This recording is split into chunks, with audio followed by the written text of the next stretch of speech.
சுண்டல் சூப்பும் சூப்பராக இருக்குது. சுண்டல் கொழுக்கட்டையும் செமையாக இருக்குது கண்ணு.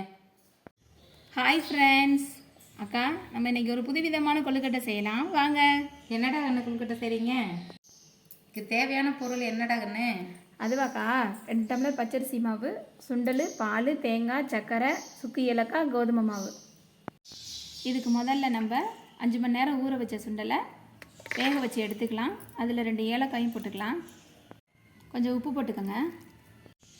இப்போ சுண்டல் வேக வச்ச தண்ணியை வேஸ்ட்டு பண்ணாமல் அதில் ஒரு சூப்பு கூட வச்சு குடிக்கலாம்க்கா.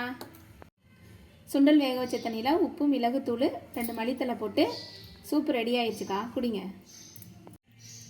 வேக வச்ச சுண்டலை மிக்சியில் ஒரு அடி அடித்து பூரணத்துக்கு ரெடி பண்ணி எடுத்துக்கலாம்.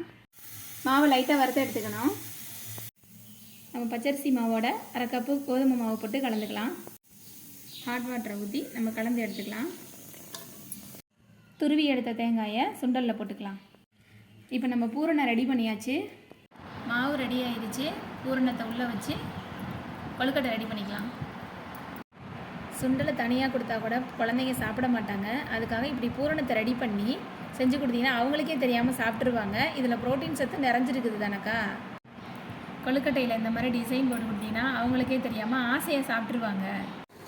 ரெடி பண்ண கொழுக்கட்டைகளை இட்லி தட்டில் வேக வச்சு எடுத்து இதை உங்கள் வீட்லேயும் ட்ரை பண்ணி பாருங்கள். பிடிச்சிருந்தா லைக் பண்ணுங்கள், ஷேர் பண்ணுங்கள், சப்ஸ்கிரைப் பண்ணுங்கள்.